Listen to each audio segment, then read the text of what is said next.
Catherine lived like a prisoner in a mansion, controlled by the man who promised to love her. One humiliating dinner changed everything. Her father returned, the truth exploded, and revenge turned deadly. The lesson is clear. Never ignore someone's pain, because one brave witness can change a life. Please give us one like and one share to support the next story. Thanks for watching. Jonathan backhanded Catherine with enough force to send her crashing into the marble credenza. A crystal vase shattered on impact. Victoria Croft stood in the doorway, wine in hand, watching with a twisted, hungry grin. She sipped her drink, savoring the violence like a private show. Catherine pressed trembling fingers to her split, bleeding lip, tasting metallic copper and pure shame. Jonathan cracked his knuckles, turning to Victoria with a smirk that turned Catherine's stomach cold. Everything fell apart in that single, brutal moment. Before we finish this, subscribe and hit the bell so you never miss an update. You need to stay until the very end because the twist is absolutely insane. Comment your city below so I can see where you are watching from. The night began 3 hours earlier with the fake politeness that was Catherine's daily uniform. She wore the navy silk dress Jonathan picked, covered her bruises with thick makeup, and walked down the stairs like a performer. The investor, Richard Henley, was due at 7:30. Jonathan's orders were simple. Smile, be charming, stay quiet, pour the wine, look pretty, act like the perfect trophy wife. Catherine nodded, staring past his shoulder to avoid eye contact. Looking meant seeing the man she married 6 years ago and realizing he never really existed. The Jonathan she once loved was a complete lie, a mask he wore just long enough to steal her father's massive fortune. She moved through the kitchen. Her heels clicked on the tile with haunting precision. The staff knew her mood by her posture, working faster than ever to ensure Jonathan found no faults tonight. Maria, the housekeeper, grabbed her hand. "Sonora, you do not have to do this." Catherine gave a sad, warm squeeze. "I do." What choice did she have? He controlled every account and had systematically destroyed all her friendships. He told everyone she was losing her mind. Poor Catherine is so unstable. He took her keys, her cards, and her phone, replacing it with a device he constantly monitored. He knew her every move. When she tried calling her father, Jonathan beat her until she saw stars. Then he forced her to apologize for being sneaky. The investor arrived right on time, a kind man in his 60s with a genuine, booming laugh. Catherine greeted him with her hollow, practiced smile. She took his coat and led him to the drawing room. Jonathan was already 2 bourbons deep, wearing his most charming, fake expression. Then Victoria appeared. She stepped from the study in a dress that cost a fortune, looking like she owned the entire house. Catherine's hand shook as she poured the wine. She gripped the heavy bottle tight. Jonathan noticed. He always noticed everything. His eyes locked onto her trembling hand, then her face, promising pure agony later. "Richard, I don't think you have met Victoria Croft," Jonathan said, ushering her into a seat right across from Catherine. "Victoria is invaluable to our expansion," he added. "I don't know what I would do without her." The message was clear. Victoria mattered. Catherine did not. Victoria smiled at Richard, showing way too many teeth. "Jonathan is too kind, though I do pride myself on knowing exactly what he needs." The air grew thick with poison. Catherine sat frozen, clutching the wine bottle like a weapon she was too terrified to use. Richard looked uneasy, his eyes darting between Jonathan's possessive hand on Victoria and Catherine's blank face. Dinner was a masterclass in calculated cruelty. Jonathan seated Victoria to his right and pushed Catherine to the far end of the table. He talked only to Victoria. He smiled only at Victoria. Catherine was officially invisible. When Richard tried to ask Catherine about art history, Jonathan cut her off instantly. "Catherine used to be into art, but she is focused on home life now. Haven't you, darling?" It wasn't a question. It was an order. Catherine nodded and stayed silent for the rest of the meal. Victoria watched her like a cat toying with a trapped mouse. The breaking point finally came at dessert. Maria had made Catherine's favorite lavender creme brulee. When it arrived, Catherine felt a tiny, forbidden flicker of joy. It was a reminder that she was still human. Jonathan noticed. He saw her shoulders drop, reached over, and snatched the dish away, sliding it to Victoria. "Victoria has such a sweet tooth," he said, staring right at her. "You do not mind, do Catherine? You are always so generous." Catherine felt something inside her snap. She opened her mouth and heard herself say, "Actually, I do mind. The silence was deafening. Richard stopped eating. Maria froze. Victoria leaned back, looking thrilled, while Jonathan set his wineglass down with a sharp click that echoed like a gunshot. Excuse me. Catherine's heart hammered in her throat, but she held his gaze. I said I mind. Maria made that for me. I would like to eat it. Jonathan laughed, but there was zero humor in it. He was calculating how to crush her in front of everyone. Catherine, you are being incredibly rude. Apologize to Victoria. No. The word hung in the air. Victoria looked ecstatic. Richard pushed back his chair, his gut telling him to get out, while Jonathan stood up, scraping his chair loudly across the floor. Richard! I apologize. My wife is under a lot of stress. Victoria! Why didn't you show Richard the garden while I talked to Catherine? Richard tried to speak, but Victoria was already moving, guiding him out the door with practiced, predatory ease. She looked back once, meeting Catherine's eyes with a cold, hateful message. This is your fault. You should have stayed quiet. The second the door shut. Jonathan moved. He grabbed her arm, yanking her up until she slammed into the table. His face was inches from hers, reeking of expensive bourbon. Do you have any idea what you just did? That deal was worth millions, and you decide now to grow a spine. She tried to pull away, but he dug his fingers into her bruises. Jonathan, you are hurting me. He just laughed that cold, brittle sound. Catherine, I haven't even started. You want to embarrass me before a $50 million investor. Let me show you some games. He dragged her into the drawing room and shoved her hard. She slammed into the credenza. The vase crashed down, shattering into 1,000 pieces. Glass shards spread across the floor like frozen tears. Catherine scrambled up, dress torn, hair a mess. She backed toward the fireplace, desperate for any exit, but Jonathan blocked the only way out. Behind him, Victoria appeared in the doorway. Alone, Richard Henley was gone. Victoria pulled out her phone. For a second, Catherine hoped for help. Then she saw the red light blinking. Victoria was filming. Jonathan, what are you doing? Catherine tried to keep her voice steady. Victoria is recording us. I know, Jonathan snapped. Let her record the truth about what a pathetic, ungrateful wife you are. He stepped closer. Catherine held up her hands, praying he would listen to reason. Please, just let me go upstairs. We can talk tomorrow when you are calm. Calm. His voice turned into a terrifying roar. You think this is about me? This is about you learning your place. The first slap came so fast she could not even flinch. Her head snapped back. She tasted blood as her teeth cut her cheek. She staggered but stayed standing, clutching her burning face. In the doorway, Victoria adjusted her angle for a better shot, watching with sick fascination. That is for embarrassing me, Jonathan said, his tone suddenly chillingly conversational. This is for defying me. The second blow was harder, a closed fist that caught her temple and sent her flying.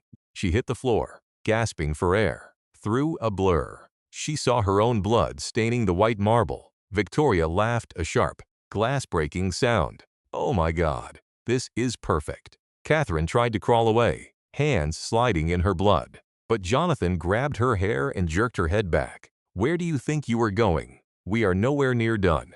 He yanked her up. She saw him reach for his belt. The leather whispered as he pulled it free. Catherine felt something inside simply shut down.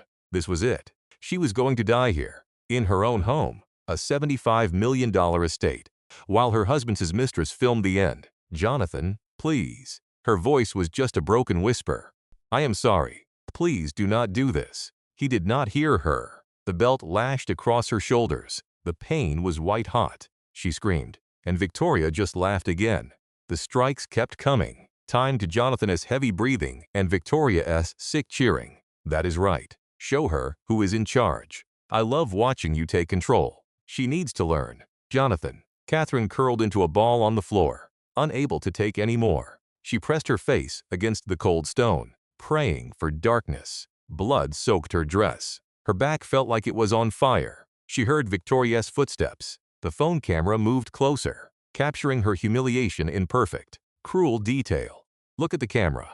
Catherine. Victoria crooned. Let everyone see what happens to wives who forget their place. Catherine kept her eyes shut tight. Suddenly, the front door opened. Footsteps echoed. A voice rang out, one that made her heart stop cold. Catherine, where are you? It was her father, William Sterling. Jonathan froze, the belt still high in the air. Victoria's phone wavered, her confidence turning to doubt. Catherine looked up and saw her father standing in the doorway. Silence filled the room. William Sterling took in the scene with the cold precision of a man who built a $50 billion empire from nothing. His bleeding daughter, the belt, the woman with the phone, the broken glass. He processed every single detail in one heartbeat. His voice was low and lethal, the kind of quiet that meant a business was about to die. "Jonathan, put down the belt." Jonathan lowered his arm, looking defiant. "William, this is between me and my wife. A private matter." "Private." William stepped forward, forcing both of them to back away. Her father possessed a natural power that made height irrelevant. "You film my daughter being beaten in my own house, and call this private?" Jonathan let out a sharp, hollow laugh. "I think you mean my house. Catherine and I live here. This is our home." William smiled, a cold, terrifying sight. Catherine had seen that look before, right before someone lost everything. "Jonathan, did you ever read the deed? Or just assume marriage gave you ownership?" Jonathan went sheet white. "What are you talking about? The estate belongs to the Sterling Family Trust. You live here by my grace. It is my house, and I want you out." Now, Victoria tried to slip away, but William moved with surgical speed. "And you, give me that phone." "I do not think so," Victoria stammered, trying to sound tough. "It is my property. You are in my home, filming my daughter without consent, which is illegal wiretapping here in Connecticut.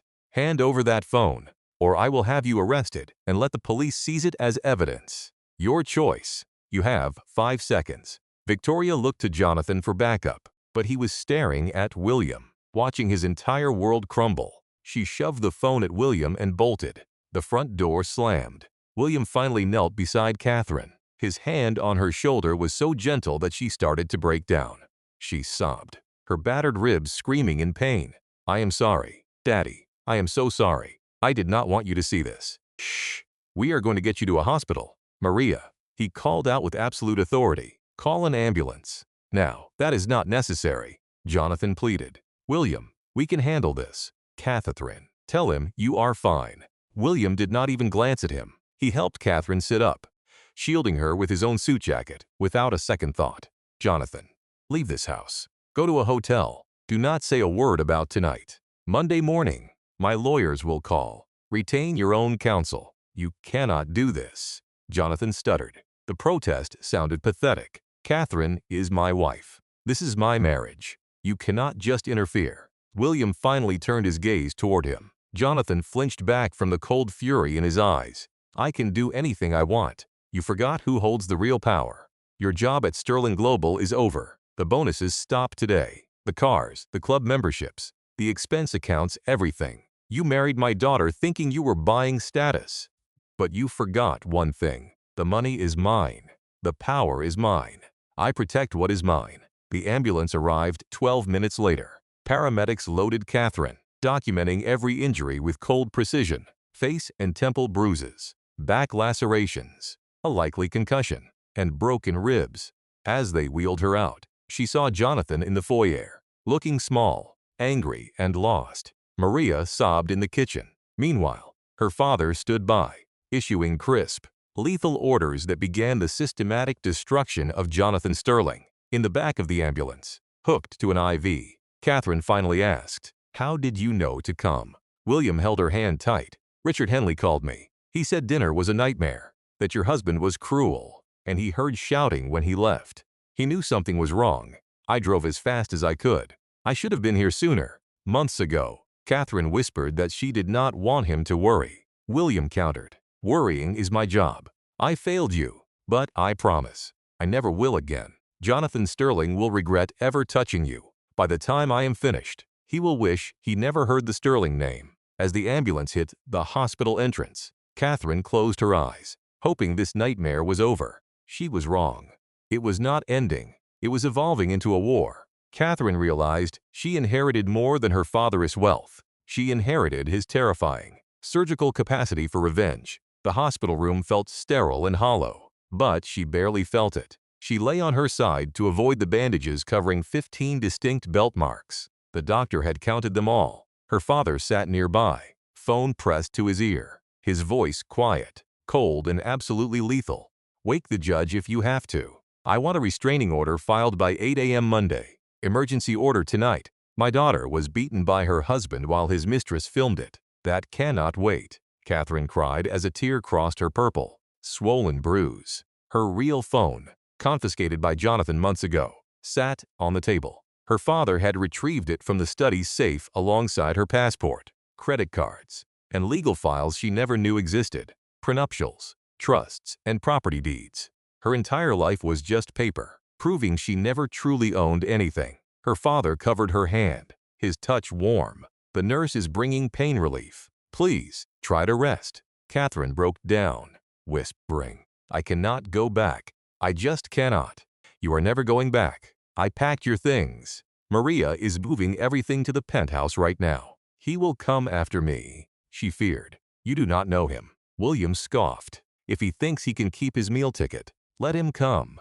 William's voice turned to ice, the same tone that destroyed corporate rivals. I have filed for an emergency protective order. Security is stationed at every Sterling property. I have called in every favor I own. Jonathan cannot even sneeze without me knowing. The nurse arrived with pills and a sad, knowing smile. She had seen the photos. She had heard Catherine's statement to the advocate, documented with a thoroughness that proved this happened far too often to the wealthy. Domestic violence looks different in a $75 million mansion, but the bruises remained the same. Catherine swallowed the medicine, feeling reality soften.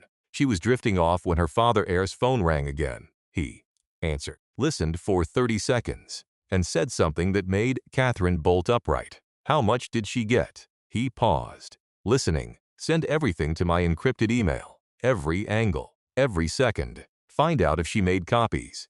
He met Catherine's eyes. That was Marcus, my head of security. He caught Victoria Croft before she left town. He stopped her for a broken taillight. She had no damage when she arrived. William smiled. But she did after Marcus finished. They seized her phone as evidence. She tried to claim the Fifth Amendment, but Connecticut wiretap laws are absolute. She committed a felony. And now I hold the only copy of that video. What will you do with it? Insurance. Jonathan will try to frame you as unstable, but that video proves the truth. It shows him beating you. It shows her laughing. It is premeditated conspiracy. If he fights the divorce, that video is our opening move. Catherine felt something shift, something dormant and forgotten. It felt like hope, but sharp, dangerous, and angry. I want to destroy him. William squeezed her hand. Good, that is exactly what we will do. She slept fitfully, waking every time the nurse checked the IV. Each time she opened her eyes, her father was there, working on his laptop or making hushed calls that suggested he had fully mobilized the Sterling Global legal team. By morning, sunlight streamed in as a new doctor arrived. Mrs. Sterling, I am Dr. Patricia Vulov. I have been consulting on your care. The good news is you have no broken bones. The concussion is mild. The lacerations will heal, though you may have scarring on your back. We can minimize that later. You will be physically fine. Catherine caught the hesitation. Mentally, Dr. Vulov sat down, her expression kind but direct. You survived severe violence. Psychological trauma does not vanish when wounds heal. I want to refer you to Dr. Sarah Chen, an expert in trauma therapy for abuse survivors. I think it would help. I do not need therapy. I need a divorce lawyer. You need both. William interjected. I have already spoken to Dr. Chen. Catherine wanted to argue, to claim she was strong, but she felt hollowed out. She felt completely empty, save for her rage and humiliation. She nodded, taking the business card, and watched her father add it to the growing stack of papers that defined her new life. They discharged her 3 hours later. She had prescriptions she knew she would never take. Sleeping meant nightmares of Jonathan's face. Her father's driver pulled up to a private exit to avoid the photographers who somehow found out she was admitted. Someone had leaked it for cash. The penthouse took up the top 3 floors of a Tribeca building William bought 15 years ago. She had been here often, but today felt different. This was not a visit. This was a fortress. She was here to rebuild herself into someone who could fight back. Maria was there, directing staff as they unpacked. When Maria saw Catherine, her face fell, and she stepped forward, terrified of hurting her. Senora, what he did to you? I am okay. Maria, really? Catherine forced a painful smile. Thank you for packing my things. Was Jonathan there? Mr. Jonathan left right after the ambulance. Maria said. He packed one bag and drove away like the devil himself was chasing him. Maria sounded smug. Good riddance. William entered, his phone pressed to his ear like it was glued there. Catherine, look at this. He spun his laptop around.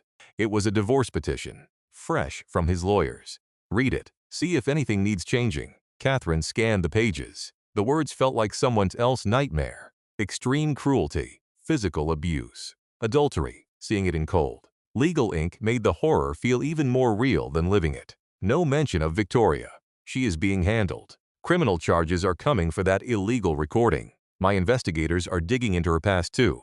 Something feels off, and I need to know who my son-in-law brought into our home. What do you mean off? William S. face turned stony. Victoria Croft claims she runs a marketing firm. My team checked it is a total lie. The website is 6 months old. No clients. No portfolio. Her LinkedIn lists 3 former bosses, but 2 never even heard of her. The third company went bust 5 years ago. She is a ghost. Catherine felt a cold shiver. Who is she? I am digging. My guess, a con artist who saw Jonathan as an easy mark. She wanted his money, or maybe she planned to push him to leave you so she could take your place.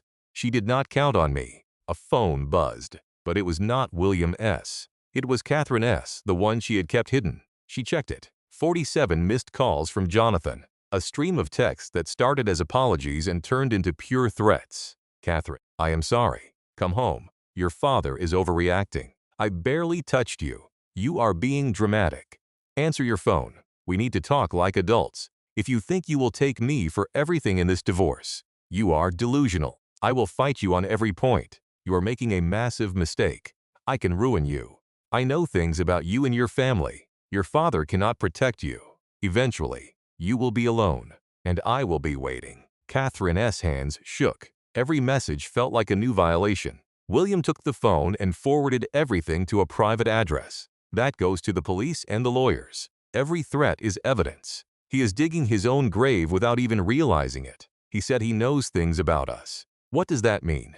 William S. jaw tightened. He is just grasping at straws to scare you. There is nothing to find. Catherine, our business is clean.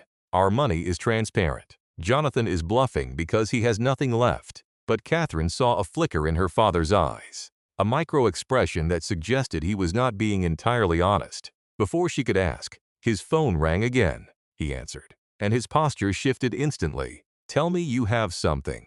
He listened for 2 minutes, his face darkening with every word. When he finally spoke, his voice was filled with controlled rage. Are you certain you verified this yourself? A pause. Send it all. Photos, bank records, everything. He hung up and looked at Catherine with a mix of protective fury and pity. What is it? Victoria Croft is not her name. It is Victoria Castellano. She has been married 3 times. The first husband went bankrupt after she drained his accounts. The second is in prison for embezzlement. She set him up. The third died in an accidental fall down the stairs. She inherited everything. The life insurance was over $2 million. Catherine's stomach turned. You think she killed him? I think she is a professional predator. She targets wealthy men, embeds herself in their lives, and destroys them. She chose Jonathan because she saw a weak man married to a wealthy woman. She was playing the long game. She wanted him to leave you and marry her so she could get to his fortune. The problem: nothing Jonathan has belongs to him. It all belongs to me. Held in trusts she could never crack. So I was just collateral damage. She pushed him to abuse me so I would leave, and she could move in. I think she encouraged the abuse to film it and use it as blackmail. If she had video of a felony, she could own him. She could have used it to force a quick divorce and a massive payout, making him look like the victim. She was building leverage. Catherine stood up too fast, clutching the chair as pain shot through her ribs. I need air. I need out. I feel like the walls are closing in. You cannot leave. Jonathan has been parked outside your old building for hours. He knows you are gone, but he is waiting. Plus, the press is circling. Page 6 has a blind item about a socialite wife in the emergency room with suspicious injuries. It is only a matter of time before they name you. So what do? Hide. Let him control me even more. No. I would rather face him in the light than live one more second in fear. William studied her, and she saw a flash of pride. Then we go on the offensive. We stop reacting and start controlling the story. I will call the PR team. We release a statement on our terms. You are not a victim hiding in shame. You are a survivor taking back your power. But, Catherine, there is no going back. This will be public. Your entire life will be public. The marriage, the abuse, the divorce, it all becomes fodder for the tabloids. Are you ready? Catherine thought about Jonathan S.'s face as the belt came down. She thought about Victoria S.'s laughter. She thought about 6 years of being dismantled piece by piece. I am ready. Let us burn it all down. The PR team arrived within the hour. 3 sharp experts who had handled everything from political scandals to celebrity breakups. They set up in the dining room. Tablets out. Monitoring social media for any mention of her name. The key is controlling the narrative before someone else does, said Jennifer Park, the lead strategist. Right now, it is just rumors. But when the story breaks, and it will, your voice must be the loudest. We position you as resilient, not broken. We make it clear that Jonathan Sterling is an abuser who is about to face the consequences. Will that hurt a trial? Catherine asked. Jennifer glanced at William. There will be no trial. Jonathan cannot afford one. We are going to make the evidence so overwhelming that his only option is to settle on our terms. We move fast and we move hard. No mercy. Can you do that? Catherine looked at the bruise on her wrist and the defensive cuts on her palms. What do you need me to do? Tell me everything. Every threat. Every moment of control. I need dates. I need proof. Names of friends he isolated you from. Family members he blocked. Bank records showing how he controlled your cash. Phone logs of his monitoring. I need it all, Catherine, because we are building a case. An airtight case that will leave Jonathan Sterling no choice but to surrender. So Catherine talked for 3 hours. She spoke, her voice breaking but never stopping, detailing a prison disguised as a marriage. She started with the first time he yelled at her, just 6 weeks after their wedding. She opened up about the first time he grabbed her arm hard enough to leave bruises just 3 months in, all because she dared laugh at another man's joke. She detailed the systematic way he erased her friends, her hobbies, her very self. She spoke of the affair with Victoria, how he flaunted her, bringing his mistress into their home and their bed, forcing Catherine to sleep in the guest room while Victoria claimed her life. Jennifer's team compiled everything, calendar entries, social posts, and bank receipts mapped a clear, chilling path of control. By the time Catherine finished, the sun had vanished and her voice was a wreck. This is heavy stuff, Jennifer said, her face grim. But it is also powerful. This is a textbook case for prosecutors. Catherine, with your go-ahead, I want to pitch this to a major outlet, someone with gravitas, someone who will let you tell your truth without turning it into a circus. I am thinking Gayle King or Anderson Cooper, someone who treats this with the weight it deserves. Absolutely not. William's voice cracked like a whip. She is not doing any interviews. This stays in legal filings. With respect, Mr. Sterling, that is a mistake. The public will see her eventually in court. Wouldn't you rather control the first impression?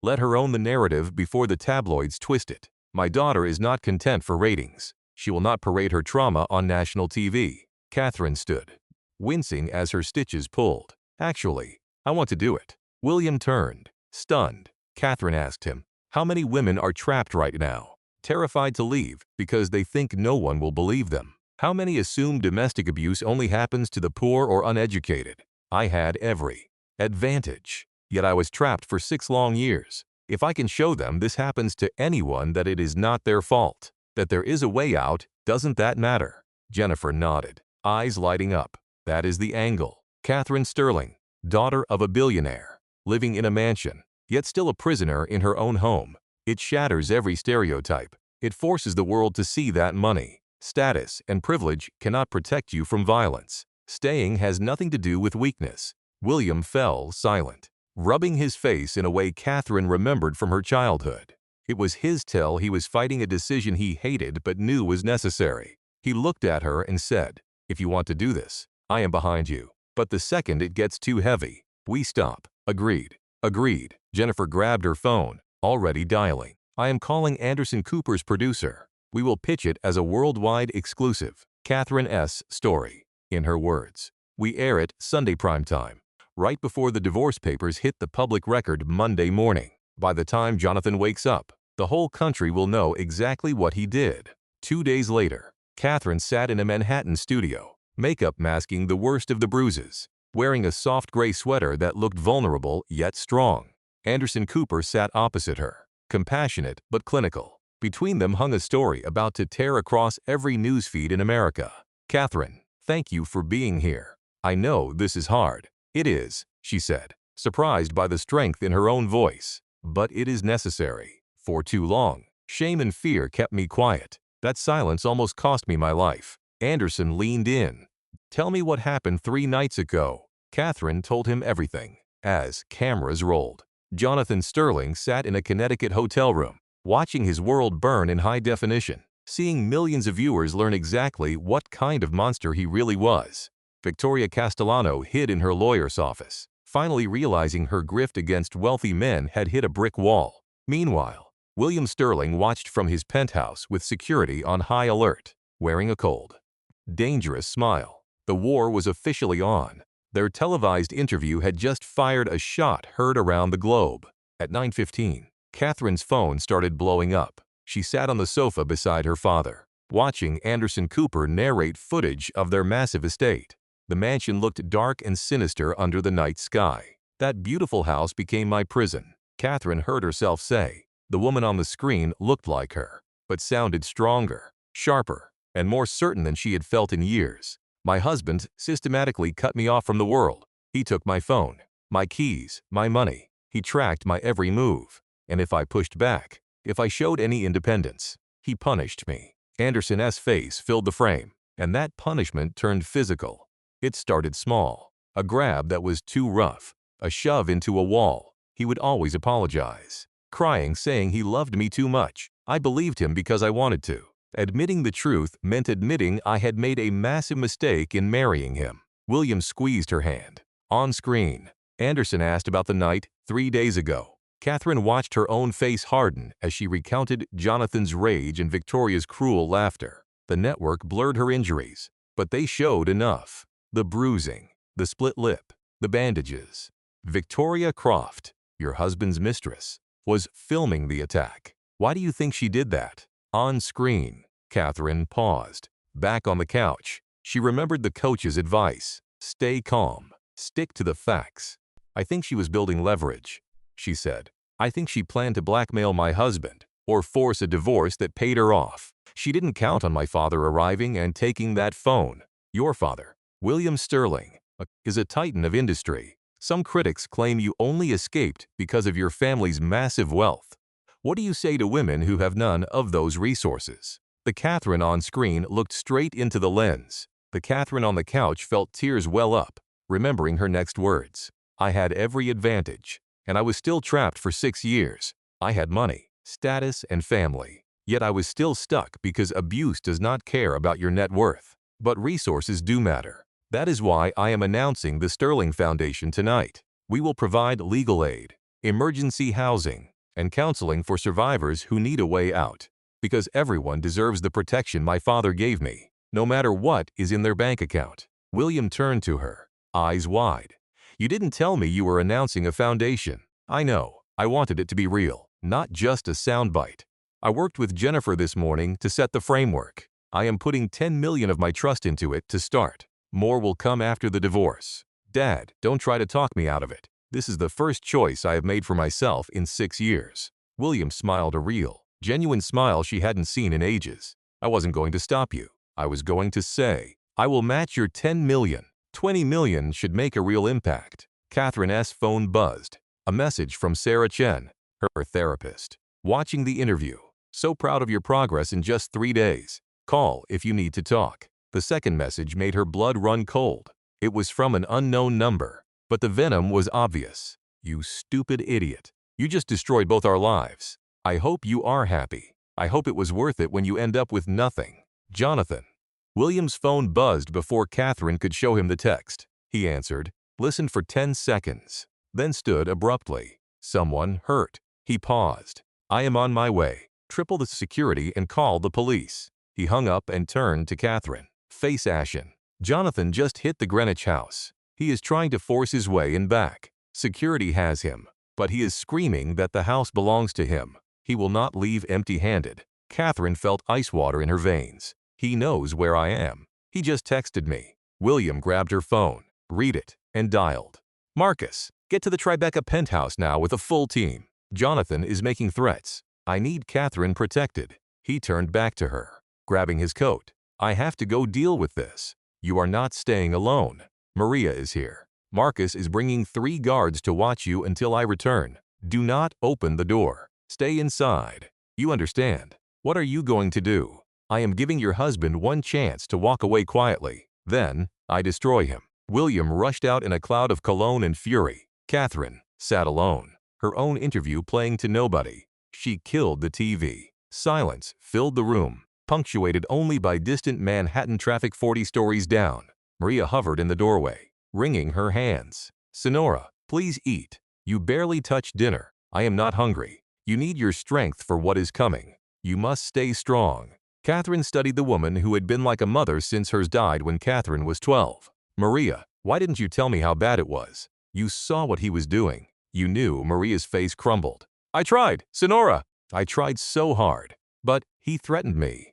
He said if I spoke to your father or helped you, he would have me deported. My sister, my nieces. We are here on visas Mr. Sterling sponsored. Jonathan promised to send us all back to Mexico. I am ashamed. I should have been braver. You were protecting your family. I understand. Catherine stood and pulled Maria into a gentle hug, careful of her own healing back. You packed my bags when it counted. You got me out. That took real courage. A phone rang, not hers, not Maria's. The landline. A device Catherine had forgotten even existed.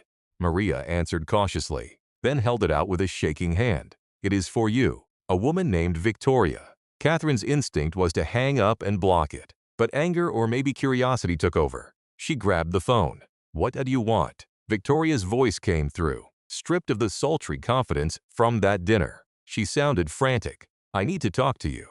Alone. It is vital. You filmed my husband beating me and now you want to chat. Are you insane? I did not know he would go that far. I swear, I thought he was just going to yell. When he grabbed the belt, he blocked the door. He made me film it. Catherine laughed, the sound sharp as a blade. You are lying. You laughed while he hit me. I heard you. You said, this is perfect. Total silence. Then Victoria's voice returned, smaller. Okay? Yes. I laughed because I was terrified. I did not know what else to do. I laughed because Jonathan gets violent when things do not go his way. I had to make him think I was on his side. You do not know what he is capable of. Catherine, I know exactly what he is capable of. I was married to him for 6 years. Then you know he will not just quit. He will fight. And when he fights, people get hurt. I have information. Things your father needs to know. Things that could keep you safe. Catherine tightened her grip on the phone. What information? Not over the phone. Meet me somewhere public tomorrow morning. There is a coffee shop on. I am not meeting you anywhere. Give the files to my father's lawyers. They would love to hear from you, especially since you are facing felony charges for illegally recording me. Those charges vanish if I cooperate. My lawyer already cut a deal. I testify against Jonathan in the divorce. I hand over all his business records. The district attorney drops the wiretap charges to a misdemeanor. Catherine felt the room tilt. What records? Jonathan works for my father. He has no other business. That is what you think. That is what your father thinks. But Jonathan has been running his own show for 3 years. Embezzlement, fraud, money laundering. He has been using the Sterling name and your father's contacts to run deals that have nothing to do with the company. He made sure the paper trail pointed to William Sterling, not him. The words hit Catherine like a physical weight. You are lying. You want to lure me into a trap. Hurt me. Film me again. I am not that stupid. Victoria, I am trying to save our lives. Jonathan called me 2 hours ago after your interview aired. He said you and your father declared war, and war means casualties. He said if he goes down, he is taking everyone with him. You and I are at the top of his list. Catherine, I am terrified of him. I think he might actually kill us. Catherine heard the guards arriving in the foyer. Marcus was barking orders. She felt a bit safer, but Victoria's warning had planted a seed of doubt. If you have evidence, why not go to the police? Because some of these people make Jonathan look like a schoolboy. I am talking about organized crime. Money laundering for people who do not tolerate witnesses. If I go to the cops without a full immunity deal, I am dead. So, I cut a deal with your father's team. I get protection. They get the truth. It is self-preservation. Send the proof to the attorneys. Email it. Mail it. I am not meeting you. The evidence is in a safe deposit box. The key is in my apartment. And my home is being watched by people who are definitely not the police. I cannot go back there alone. You are the only person who needs this evidence gone as much as I do. Catherine rubbed her temples, feeling a headache coming on. Why would I trust you? You participated in my abuse. You loved it. Give me one reason to trust you. Because your husband has a strategy. Ignore it. And you will pay. Jonathan has spent years prepping. Hidden offshore accounts. Fake IDs. Fixers who make people vanish. Right now. Catherine, you are his primary target. He won't just walk away. He is going to strike back hard. The line went dead. Victoria hung up. Catherine stood frozen, clutching a phone that felt like it weighed a ton. Marcus appeared in the doorway, his massive frame blocking the light. Perimeter secured. Ma'am, you are safe. Your father is calling from Greenwich. He needs to talk. Catherine took the phone with trembling hands. Daddy. Catherine, listen, Jonathan is in custody. He attacked a guard trying to enter, punched him, broke his nose. Greenwich police have him locked up. Assault, trespassing, and violating the order. No bail tonight. Relief hit Catherine so hard her knees buckled. He cannot reach me. Not tonight. But Catherine, his lawyer is already pushing for bail tomorrow. They are spinning the usual lies about his deep community ties. The prosecutor will fight it. But a judge might set light conditions and let him out. House arrest. Ankle monitors. No contact orders. They are just words on paper. Jonathan only fears real consequences, and he has gone too far to stop now. Catherine replayed Victoria S. Warning's organized crime, money laundering, the works. Daddy, Victoria Croft just called me. A heavy, hollow silence followed. When William finally spoke, his voice was sharp as a blade. She claims Jonathan runs a criminal operation through Sterling Global, cooking the books to pin his fraud on you. She wants me to pull evidence from her place. No, stay away from her. It is a trap. That is what I thought. But Daddy, what if it is true? What if he is framing you? Her father let out a jagged breath, the sound of a man struggling to keep his rage in check. If Victoria has proof, she deals with the lawyers. My team is already moving. She claims her apartment is being watched by people who are not cops or our security detail. Another long pause. Marcus will send a crew to verify that. Stay put. Do not answer unknown numbers. Do not open the door for anyone but my men. And if Victoria calls again, refer her to our attorneys. You understand.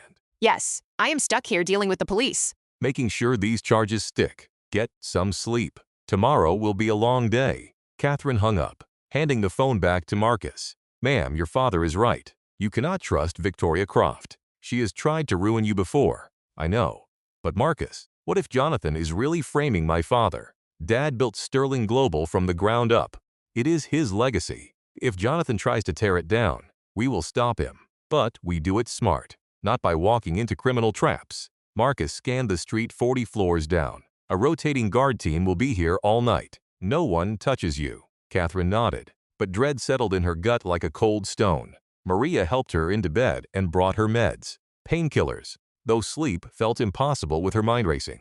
She stared at the ceiling, listening to the penthouse's quiet hum. Heavy boots in the hall. Radio chatter. The distant howl of sirens in Manhattan. She finally drifted off, only to wake at 4:37 to an unknown number. She should have ignored it, but her gut said to answer. Catherine Sterling, a man's voice, cold and professional. Who is this? Detective Robert Marsh, Connecticut State Police. I am calling about your husband, Jonathan Sterling. There has been an incident. Catherine bolted upright, her heart hammering against her ribs. What kind of incident? Jonathan was in a holding cell. At 3:45 this morning, he suffered a severe, sudden allergic reaction. Anaphylactic shock. Ma'am, I am so sorry. Your husband passed away 20 minutes ago. The words would not land. They made no sense. That is impossible. Jonathan has no allergies. The coroner will confirm it. But he seemingly ingested something he was deathly allergic to. We are reviewing security footage and questioning everyone. Ma'am, I must ask, where were you for the last 6 hours? Here, at my father's penthouse, with guards. Are you suggesting I did this? I am just gathering facts. Can anyone verify your story? 3 guards, my housekeeper, and 15 cameras. Detective, what are you implying? Your interview aired on national TV last night. Ma'am, you leveled serious abuse allegations. Hours later, he is arrested. Now he is dead under suspicious circumstances. We must investigate every possibility. Hysteria bubbled up in her chest. I wanted him to face the law. I wanted him to lose it all. I did not want him dead. Death is too easy. It lets him off the hook. I understand. Is your father William Sterling? No. He is in Greenwich. Why? We need to speak with him. Ma'am, hire a criminal lawyer immediately. This is now a homicide investigation. You and your father both had motive and opportunity. The call clicked off. Catherine sat in the dark, clutching her phone as her world collapsed. She escaped one hell only to land in another. This was worse. No closure. No justice, just a murder charge. And the police were looking at her. She stumbled into the living room, finding Marcus on a call of his own. He looked at her, his face pale with shock. Your father is driving in from Greenwich. He says speak to no one, especially the police, until the lawyers arrive. Marcus, I did not do this. I swear, I know, ma'am. But someone did, and that someone just made this nightmare infinitely worse. Catherine sank onto the couch. Her abuser was gone. 6 years of terror vanished in a night. She should have felt relief. Instead, she felt a sickening chill. Someone killed her husband inside a police station. Victoria's words haunted her. Jonathan had friends who made problems disappear. Did he set this up to frame her? Or was he killed because a dead Jonathan was more useful? The sun crawled over Manhattan, the golden light looking sick and wrong. Notifications flooded her phone, news alerts, conspiracy theories, strangers accusing her of murder. One thought circled in her head. She wanted to destroy him, but someone else beat her to it. Who and why? William walked in at 6:43, looking like he had aged 10 years in a single night. His tie was loose, his hair a mess. When he locked eyes with her, she saw it fear. Real, raw fear. Tell me everything that detective said. Catherine told him the whole story while William paced, his jaw muscles tight. He finished her account and dialed a number. Straight to voicemail. He tried 2 more. Finally, he got an answer. David, do not care about the time. Get your best criminal defense team to my office in 1 hour. No, not corporate murder defense. He listened closely. Right. Murder. Jonathan is dead. And the police suspect me or Catherine. Get me the best homicide lawyers in the country. Money is no object. He hung up and turned to Catherine. Do not talk to the police without a lawyer. Do not talk to the press. Do not speak to anyone. From now on, everything you say will be twisted against you. I did not kill him. Daddy, you have to believe me. Of course, I believe you. But it does not matter what I think. It matters what the prosecutor can prove or make a jury believe. And right now, we handed them a motive on a silver platter. You went on national television and detailed years of abuse. You announced a divorce and a fight for his fortune. Then he turns up dead in jail hours later. Any prosecutor would love a case this simple. Maria walked in with coffee that Catherine could not stomach, but held for comfort. Sir, the news says Jonathan was poisoned. They think someone tainted his food. William stopped pacing. What food? He was in a holding cell. The news says a guard brought him takeout from a restaurant. They are questioning the guard now. He claims he just picked up an order. He had no idea anything was wrong. Catherine felt the pieces locking into place. Someone ordered food to the station, and the guard gave it to Jonathan without checking who sent it. The guard claims Jonathan used a cell phone to place the order himself. He gave the restaurant his card and said his lawyer was sending dinner. William's phone rang. He answered instantly. Talk to me. He listened for 2 minutes, his face turning cold and dark. Are you certain? Check it again. I need proof before we act. He hung up and stared at Catherine with an unreadable look. That was Marcus. His team pulled surveillance footage from near Victoria's place. She was not lying about being watched. 2 men have been sitting in a car across the street for 18 hours. Marcus ran the plates. The car is tied to a shell company used by organized crime. So Victoria was telling the truth about Jonathan's criminal connections. It looks that way. We are not just dealing with a simple murder. We are dealing with organized crime, money laundering, and whatever else Jonathan was mixed up in. William sank into the couch, looking every one of his 62 years. Catherine, I need to tell you something. Something I kept quiet to protect you. But I should have been honest years ago. Catherine's heart sank. 2 years ago, my auditors found weird gaps in Sterling Global accounts. Tiny, missing pieces. I launched a private probe. The paper trail pointed straight at Jonathan. He'd been siphoning cash, hiding the theft to keep alerts quiet. Over 3 years, he stole $12 million. The total hit Catherine like a gut punch. $12 million. And you kept it from me. You didn't have him arrested. I confronted him one-on-one. He promised to pay it back with interest. I gave him 6 months to return the cash or face charges. He agreed and started paying back small chunks. I thought we were clear. I figured he learned his lesson, and I wanted to save your marriage from his ego. My marriage was already dead. He was destroying me while you were handing him second chances. William's face crumbled. I know, God. Catherine, I know I'll carry that regret forever. I picked the company brand over your safety. I was a coward, and you paid the price. Catherine wanted to scream, but she was just hollow. Did he pay it all back? No. He paid $4 million. Then the money stopped 8 months ago. When I pushed, he claimed cash flow issues. I should have dug deeper. Realized something darker was moving underneath. Organized crime connections. He needed that stolen cash to pay off debt or fund illegal jobs. When he couldn't pay you, he had to keep stealing. That's my theory. If I am right, Jonathan's death isn't about your interview. It's about him owing cash to the wrong people. Criminals don't forgive partners who turn into a liability. Catherine's phone buzzed with a text from an unknown number. She checked it. Her blood turned cold. They will arrest your father in 24 hours unless you do exactly as I say. Meet at this address alone. 1 hour. Victoria. Catherine showed the text to William, who turned pale. It sensed a trap. It has to be. But what if it isn't? What if she has proof that clears you? Daddy, I can't let you get arrested for a murder you didn't commit. I can't just wait here.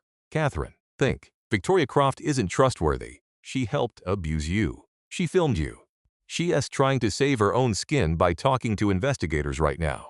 Everything she does is for herself. If she is calling, it is not to help you. Marcus appeared in the doorway. Ma'am, someone is here to see you. It is urgent. She says she is Detective Sarah Mitchell from Major Crimes. William stood up fast. Catherine doesn't speak to police without a lawyer. Actually, Mr. Sterling, I am not here officially. She told me to tell Miss Sterling she has info on Victoria Castellano. If Miss Sterling doesn't listen, someone else dies tonight. Catherine and William exchanged a worried look. William nodded, and Marcus let the woman in her mid-40s walk in. She wore jeans and a blazer, badge on her belt, looking grim. Miss Sterling, Mr. Sterling, thanks. I know this is highly irregular, but you must listen. Time is running out, and lives are on the line. William's voice was hard. Are you here to arrest my daughter? No, I am here to warn her. Victoria Castellano, also known as Victoria Croft, isn't who you think. She's not just a con artist. She's a confidential FBI informant. She has been for 18 months. The room went dead silent. Catherine felt the air leave her lungs. What? Victoria was recruited by the FBI after her third husband died under mysterious circumstances. They gave her immunity to infiltrate criminal networks targeting the wealthy. Her mission was to get close to suspects, find proof, and report back.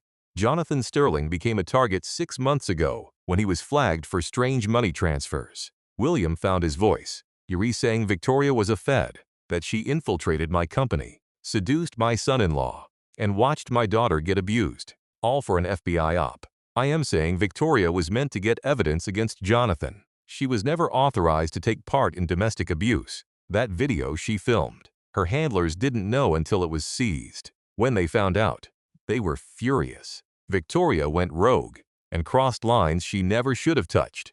Catherine felt hysteria rising. She got emotionally involved. She laughed while he beat me with a belt. That's what you call involved. Detective Mitchell looked pained. Miss Sterling, I get your anger. What happened was a crime, regardless of her status as an informant. But focus on the immediate threat. Victoria contacted you tonight. Right. Asked you to meet.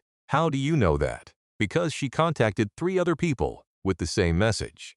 Different times, different places, but the same setup. She is trying to lure people out and get them alone. Victoria didn't go rogue for love. She was compromised by the crime syndicate she was meant to take down. They clocked her as an FBI agent and turned her into their personal hit woman. Jonathan S. death. That wasn't tea about money. It was a warning shot. And you and your father are next. William stepped between Catherine and the detective, eyes flashing. If that S true, where S the FBI? Why is a state detective telling us this? Because the feds don't know I'm here. I've been digging into Jonathan S. death and uncovered Victoria S. real story. When I tried to alert her handlers, they shut me down, told me it was need to know, and I didn't need to know. That S, when it clicked, the FBI is either failing or helping them. They've either lost their asset or they're reusing her to sweep up evidence. Either way, you retargets. Catherine S. phone buzzed. A text from Victoria. 30 minutes. Show up or your father dies tonight, and you'll live with the guilt forever. She's panicking. Mitchell held up her phone. Miss Sterling. Text her back. Agree to the meeting. Say you coming alone, and let my team handle the rest. You want to use my daughter as bait. William S. voice was ice. I want to stop Victoria before she kills again. Jonathan's death was just the start. Whoever is pulling her strings wants every loose end from Jonathan S. crimes erased. That includes you, Mr. Sterling. Thanks to the embezzlement you buried. That also means you, Miss Sterling, as the star witness against her. And there are 3 others we've been trying to reach all morning. Who are they? Catherine whispered. Richard Henley, the investor who was at your house. David Pacheco, his lawyer. And Christine Harding, the assistant who quit after his unwanted advances. All 3 knew his secrets. All 3 got similar texts from Victoria this morning, and all 3 have stopped answering their phones. Catherine broke into a cold sweat. You think they are already gone? We have a tiny window to catch her before she finishes the job and vanishes. The only way is to bait her, a meeting with you. But instead of her killing you, she walks into our trap. William shook his head hard. No way. I won't let my daughter be bait for a rogue operation. Then she dies anyway. Mr. Sterling, just slowly. You can hire all the guards you want, but if the people behind Victoria want you dead, they will find a way. They got to Jonathan in a police station. Is your penthouse really safer? Catherine looked at her father. She saw the impossible choice. Risk her life now, or wait for an attack that could happen any time. She made her choice. What do I do? Catherine. No, Daddy. She's right. Hiding won't work. They hit Jonathan in custody. We have to take the fight to them. Detective Mitchell was already alerting her team. The address is a warehouse in Red Hook. It says abandoned. Perfect for an ambush. We'll surround the perimeter. You'll wear a wire. The second she threatens you or spills who she works for, we move in. And if this goes wrong, William's voice shook with panic. Then I failed the most important job of my life, and I'll regret it forever. But, Mr. Sterling, if we don't act, you dead anyway. This is your only fighting chance. 2 hours later, Catherine sat in an unmarked car near the warehouse, a wire taped to her chest, an earpiece hidden, and pure acid churning in her stomach. Mitchell went over the plan again. Walk in the front. Don't get clever. Don't wander. Go exactly where she tells you. Keep her talking. We need her to name her employers. If you feel unsafe, say the word red and we rush in. But try to wait until we get the intel. What if she's not alone? What if there's a hit squad? We'll adapt. But our sensors show she's alone. Heat signatures confirm only one person inside. No backup in sight. We ready. Catherine adjusted the wire, wincing at the sound. Detective, why are you doing this? You risking your badge and your life for us. Mitchell went quiet. 15 years ago, I watched my sister get beaten by her husband. She kept defending him. Then came the call. She was dead. He hit her too hard. I became a cop because of that. When I heard your story, the abuse, the control, I saw my sister. I could save her, but maybe I can save you. Catherine felt tears sting. I am sorry. So am I. That's why we were going to get justice. Ready. Catherine wasn't. She didn't think she'd ever be, but she nodded and stepped into the biting morning air. The warehouse was a tomb of rusted metal and broken glass. Every step felt like a march toward her end, her heart slamming against her ribs. The door hung open. She stepped into the cold, dark rot. Light cut through a broken ceiling, illuminating Victoria. She stood ready, hair pulled back, wearing a leather jacket like armor. No more games. She looked like a hunter. You actually came. I wasn't sure. Catherine kept her distance. I am here for the info you promised. To save my father. That is it. Just my father. Victoria gave a bitter, hollow laugh. Catherine, your father's life ended the second he helped cover up Jonathan's theft. Did he tell you? He knew Jonathan was stealing millions and kept his mouth shut. He claimed he was managing it. He was just protecting his ego. Sterling Global could not afford a scandal with the CEO's son-in-law as a thief. William made a deal with the devil, and now Jonathan holds the evidence of his betrayal. That is conspiracy. Catherine, your father could rot in a cell. Is that the play? Blackmail. Are you going to ruin him for money? I am exposing him because he deserves the truth, just like Jonathan deserved to die. Victoria stepped closer. You want to know why I laughed? Why I filmed the beating? I needed proof of what Jonathan was. I needed the world to know why he had to die. I gave you justice. I gave you the evidence to bury him. You should be thanking me. Catherine felt her blood turn to ice. You killed him. You poisoned him. I set you free. I liberated your father. And I made sure it all pointed to you two, just as my employers wanted. They wanted the Sterling Empire in ashes. William Sterling's legacy was meant to crumble. Who is behind this? Victoria. Who are you serving? Victoria offered a cold smile. You still do not get it. No bosses. No syndicates. It is just me, Catherine. I am a woman tired of watching men like your husband break women like you. So I acted. The feds thought they were using me to hunt criminals. The joke was on them. I used their cover to take out men who needed to die. Jonathan was number 4. Your father is next. The earpiece buzzed with Mitchell's voice. Catherine, say the word. Now, Catherine froze. Victoria's words blew up the entire case. Everything was a lie. Then, Victoria pulled a gun. She moved so fast. Cold steel pressed against Catherine's chest. I am sorry. Catherine, you deserved better than Jonathan. But you also deserve better than a father who loves money more than his own daughter. The only way to break William is to destroy what he loves. You. The ceiling shattered. Mitchell and his team rappelled down. Weapons drawn. Drop the weapon. Mitchell roared. Victoria did not move. She jammed the barrel under her own chin, fingers shaking on the trigger. Stay back, or I will do it. Mitchell raised a hand. Victoria, stop. We can talk. Just drop it. There is nothing to say. You heard the confession. I am not going to a prison cell while shrinks label me as broken. I knew exactly what I was doing. Every choice was mine, and I have no regrets. Catherine found her voice, though she was shaking. Victoria, you said you were doing this for abused women. If you die here, it all means nothing. Those families will never get peace. The women you saved will never know why, and I will never know who Jonathan really was. Please, do not do this. Victoria's hand wavered. You want the truth. Jonathan was a coward, a thief who tried to play big and failed. He borrowed from dangerous people for a fake real estate scheme. When he could not pay, he started stealing from your father. When that ran out, he laundered their money through fake Sterling accounts. He was building a case to frame your father and cut a deal. I found out 3 months ago. I knew he had to die, not because I was compromised, but because I did what the feds refused to do. I was protecting you and everyone he planned to ruin. Then prove it. Clear my father's name. Please. A gunshot ripped through the air. Catherine screamed, covering her eyes, waiting for the end. But when she looked, Victoria was still there, gun pointed at the floor, looking empty. I cannot help you. Jonathan's evidence against William is buried. Encrypted files, dead drops, offshore servers. He was paranoid, but he had a partner. Someone inside Sterling Global helped him build this trap. They are still there, waiting to finish the job. Until you find them, you and your father are walking targets. Mitchell moved in slowly.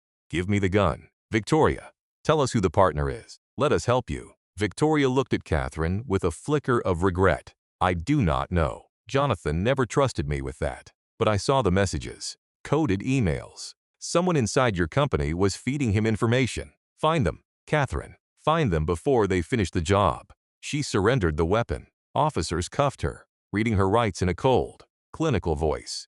As they dragged her away, Victoria shouted back. The attorney, David Pacheco, is not dead. He is in hiding. He knows who the partner is. Find him and you find your answers. The warehouse cleared out in a blur. Catherine stood there as they removed her wire. Mitchell looked exhausted.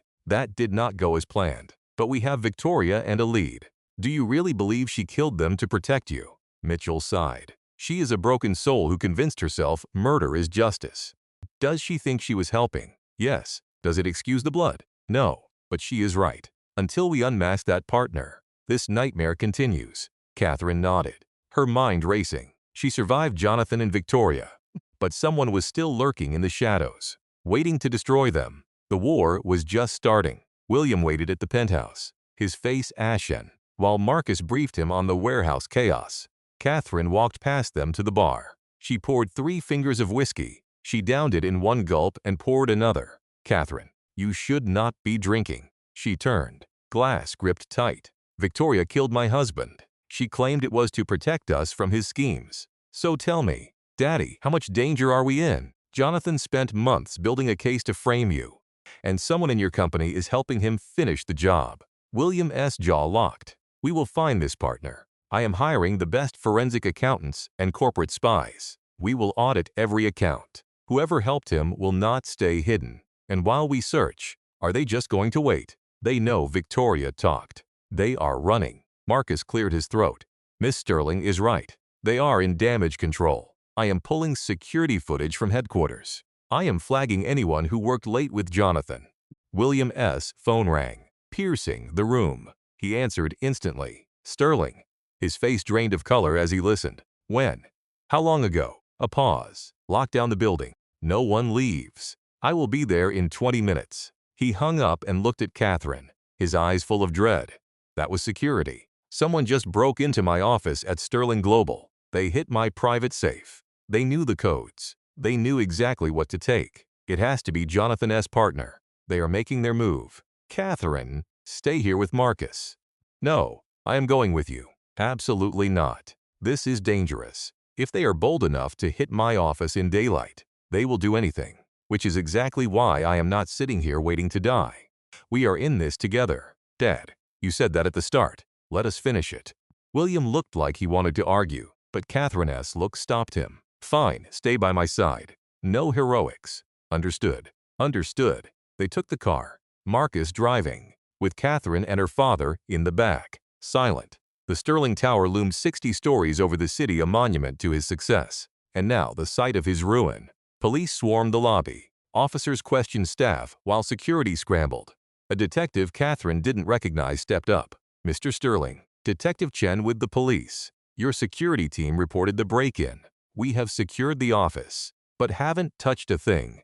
I need you to confirm what's missing before we process the scene. William nodded sharply and headed for the executive elevator, with Catherine and Marcus close behind. The trip to the 60th floor was silent, save for the soft ding of each passing floor. When the doors opened, they found 3 guards and a man in a sharp suit. Thomas Crawford, the head of security. Sir, whoever did this knew exactly what they were doing. They cut the cameras in this hall between 2:15 and 2:40 this morning. By the time the system rebooted, they were gone. We only realized the office was hit when the cleaning crew found the door open. The office was a disaster, not a random mess, but methodically picked apart with surgical precision. Desk drawers were pulled out. Cabinets were dumped. Papers scattered everywhere. The wall safe behind the painting stood wide open, empty. What was in it? Detective Chen asked. Pen ready. Private papers, stock certificates, cash, and a flash drive containing encrypted backups of our most sensitive data. William's voice remained steady, but Catherine felt the rage vibrating underneath. That drive is useless without the key, which is kept in a separate, secure vault. Unless, Catherine whispered, the person who took it already has that key. Unless they have been inside our security protocols all along. William spun toward Thomas Crawford. Pull the access logs for my office for the last 6 months. I want the name of every person who walked in while I was gone, who had the chance to learn my codes. Crawford typed quickly on his tablet. Sir, only 4 people besides you and your assistant had access. Your attorney, David Pacheco. Your CFO, Robert Martinez, head of operations, Jennifer Walsh, and Jonathan Sterling. Catherine felt her blood run cold. David Pacheco. Victoria said he was hiding because he knew the partner. What if he is not hiding? What if he is the partner? William grabbed his phone and dialed, straight to voicemail. He tried again. Same result. Thomas, I need David's location now. home, cell, GPS, bank records, everything. Working on it. Sir, his phone pinged in the financial district 2 hours ago, but it has been dark since. His Upper East Side apartment has been empty for 3 days. No credit card activity since Friday. That's the day after Catherine's interview aired, and Jonathan was arrested. William looked at Catherine. He bolted the second things fell apart because he knew Victoria's confession would lead straight to him. Marcus looked up from his phone. Sir, I am looking at David's background. He has been your attorney for 12 years. I hired him right after he made partner. He has handled every major deal for Sterling Global since day one. He knows every confidential secret, every strategy, and every financial move we have ever made. William went deathly pale. If David is working against me, he has everything, every weakness, every secret, all the leverage someone would need to burn this company to the ground. Detective Chen looked up. Mr. I need a list of every file on that drive. If Pacheco has it and he is off the grid, we need his next move. His next move is selling to the highest bidder, competitors, hostile investors, foreign groups, anyone who wants Sterling Global to collapse. Williams sank into his chair, looking every bit his age. With Jonathan's fake evidence claiming I covered up embezzlement, David can play the hero whistleblower. He exposes the corruption. I go to prison, and he walks away. Catherine felt a cold, sharp anger. Then we find him first. We find him, get that drive, and bury every piece of evidence he and Jonathan cooked up. Dad, you built this empire from nothing. You gave thousands jobs and changed lives. We are not letting some backstabbing attorney destroy it all. Thomas Crawford's tablet chimed. Sir, I found it. David is paying for a storage unit in Queens under his mother's maiden name. Automatic monthly payments from an offshore account. It is a climate-controlled, high-security facility, the kind of place you keep things you never want found. That is his insurance policy. Copies of everything. Physical proof enough to bury me 10 times over. William stood up, his weakness gone. Thomas, surround that facility. Hire private security if the police can't move faster. If David shows up, I want him caught. Sir, we can't legally detain him without. I don't care about the law right now. I care about stopping the man who is trying to burn down my legacy. Do whatever it takes. Detective Chen stepped in. Mr. Sterling, I get it.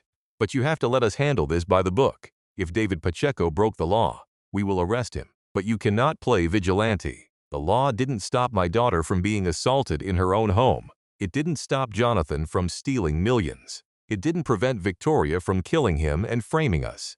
So forgive me if I am not interested in waiting for the law while David Pacheco auctions off my secrets. Catherine grabbed her father's arm. Dad, the detective is right. If we break the law now, we give him the win. We do this smart. We do this clean. We find the proof. We expose him. And we let the court finish him.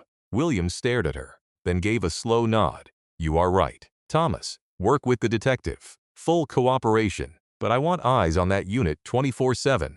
The second David arrives, I want to know. Already on it. We will have surveillance there in an hour. Catherine's phone buzzed. She expected another threat, but the name on the screen stopped her. Richard Henley, the investor from the night Jonathan attacked her. The one who started this whole nightmare. She answered, voice steady. Mr. Henley, Miss Sterling. Thank God. I have been trying your father's line all morning. I need to talk to him now. It is about David Pacheco. Catherine put it on speaker. You are on with my father and the police. What about him? He called me an hour ago. He wanted to meet about a lucrative opportunity. Said he had proprietary Sterling Global data that guaranteed massive returns. Miss Sterling, I think he is trying to sell your secrets. And I suspect I am not the only one he has called. William leaned into the speaker. Richard, it is William. Did you agree to meet? I stalled him, but he sounded desperate. Manic. Said this was a limited-time deal and he had to move before certain information went public. I think he is running out of time. Did he say where he is calling from? No, but it was a block number. But I heard background noise, traffic, car horns, and a ferry horn. If I had to guess, he is near the waterfront. Detective Chen was already shouting orders into his radio. Check every ferry terminal and pier. If he is running, he is trying to get out of the city by boat. William thanked Richard and hung up. He had to vanish. Take the drive. Secure the evidence. We had mere hours before he was gone. Marcus, silent until now. spoke up. Sir, what if David isn't running? What if he's meeting someone? A buyer, an accomplice. Jonathan was his partner, and Jonathan is dead.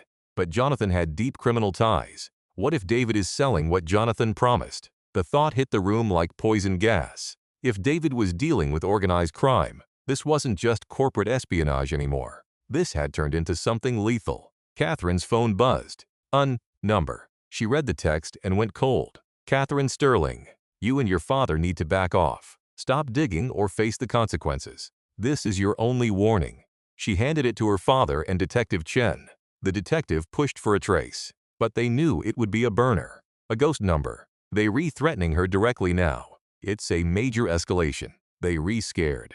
William turned to Marcus. Get Catherine to a safe house. Somewhere untraceable. I'm not hiding while this goes down. Catherine, these people murdered Jonathan. They won't hesitate to hurt you. Please, go with Marcus while I handle this. Before she could protest, Thomas Crawford's tablet pinged. Sir, we have a hit. David Pacheco just used his card at a gas station in Red Hook, Brooklyn. Same area as Victoria's warehouse. Detective Chen moved for the door. That's no coincidence. He is meeting someone. We go now. William grabbed his coat. I'm coming. Sir, this is a police operation. You have to stay back. That man holds my company's future. I'm not sitting here. Take me or I follow in my own car. Chen looked ready to fight it, but nodded. Fine, stay in the car. No interfering. Agreed. Agreed. Catherine grabbed her father's arm. I'm coming, too. You said we were in this together. We finish this together. I am in. They hit Red Hook in 27 minutes. Marcus drove with the sharp, precise intensity of a soldier. 3 unmarked cars had already surrounded a rotting warehouse on the waterfront, the kind of place where city secrets go to die. Chen coordinated via radio, his tone steady. Target vehicle is a black Mercedes, 2 heat signatures inside, one near the door, one deeper in. Approach with caution. The suspect is armed and dangerous. William sat rigid, fists clenched. Catherine reached over and squeezed his hand. He squeezed back. She felt the crushing weight of it all. The betrayal, the violence, the murder. It all came down to this cold warehouse, the place where their legacy would be saved or burned to the ground. Tactical teams moved with chilling speed. Catherine watched from the car as shadows swarmed the building. Chen's radio crackled. Front entrance secure. Moving in. Contact. We have eyes on the suspect. Then a gunshot. That sound shattered the silence. William flinched. Marcus cursed, grabbing his weapon. The radio became a blur of chaos. Officer down. Suspect armed. Fall back. Get medics in here. Stay in the car. Marcus snapped, already lunging out. Don't move, no matter what. He locked the doors and vanished. They were trapped as chaos erupted 50 yards away. Catherine saw officers taking cover, windows blowing out, and ambulance lights cutting through the dark. This is my fault, William whispered, his voice hollow. I trusted David. I gave him everything. I let him into my company, my home, and he used it to destroy me. No, this falls on Jonathan David. It is the fault of everyone who chose greed over honor. But it is not your fault, Daddy. You did what you believed was right. You tried to handle the embezzlement quietly to protect your staff. You couldn't have known your own lawyer was plotting against you. Another shot rang out, then 3 more. Catherine's heart hammered against her ribs like a trapped bird. She couldn't see the fight, couldn't hear the specifics, just prayed nobody else died because of this nightmare. After what felt like an eternity, Detective Chen appeared at the window. Marcus unlocked the doors and Chen slid in, his face grim.